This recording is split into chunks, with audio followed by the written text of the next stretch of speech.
သမ္တန္တယရဏဂေဟိဒေဝတံဂေတုတေသကံအနန္တတယပတ္တနံဗုဒ္ဓံဝန္ဒာမအာတရံယရဏဂေဟသတုဒ္ဓသတ္တာဒါနတွင်ခေါ်ရွှေကြောင်းတော်၌သမတံတံအဘိဓမ္မာကိုနှကျမ်းလွန်တင်ဆန်းသည့်ရွှေကြောင်းတော်မြတ်ကိုသာဝေညုတဗုဒ္ဓတဖြင့်ကိုနှစ်ပတ်လုံးမပြတ်သုံးသတ်တော်မူပါဝေဒသောဒေဝတံကေမေရောမိနာတအမှုထား၍ခါစားရောက်လာတောင်းစကဝါမနတ်မြမာပေါင်းသူတော်ကောင်းတို့ကိုအနန္တနေယပဋ္ဌာနံအဘိဓမ္မာခုနှစ်ကျမ်းအဝင်ပါမဟာပကရဏတွင်ခေါ်အနန္တနေယပဋ္ဌာန်းကျမ်းတော်ကြီးကို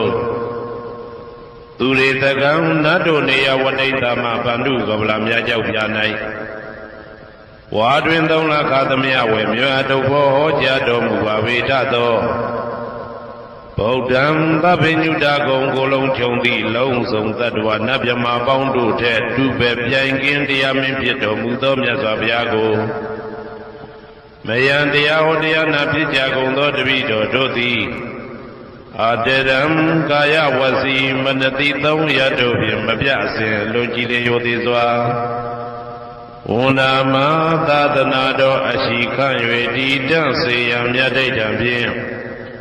အဖန်ဖန်တည်နူး၍ရှိခိုးပူမျောလိုက်ကြပါကုန်၏အရှင်ဘုရားသဗ္ဗနာရံသိတာဝန္တံသကဝါလပရံပရံယာဝိဇဒနာသံဝိဇံဓမ္မံဝန္ဒမအာတရံသကဝါလပရံပရံလေးကျွန်းတမြင့်မို့ဥဒဟောခေါ်ညာဆုံးပိုက်ချမရှိ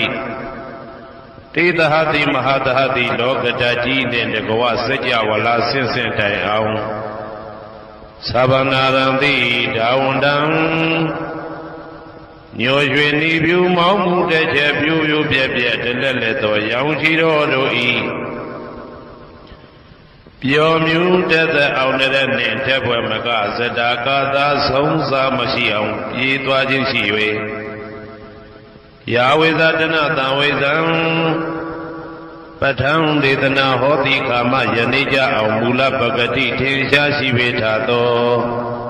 ဓမ္မံမဟာပဋ္ဌံလွန်ထူးဆန်းသည်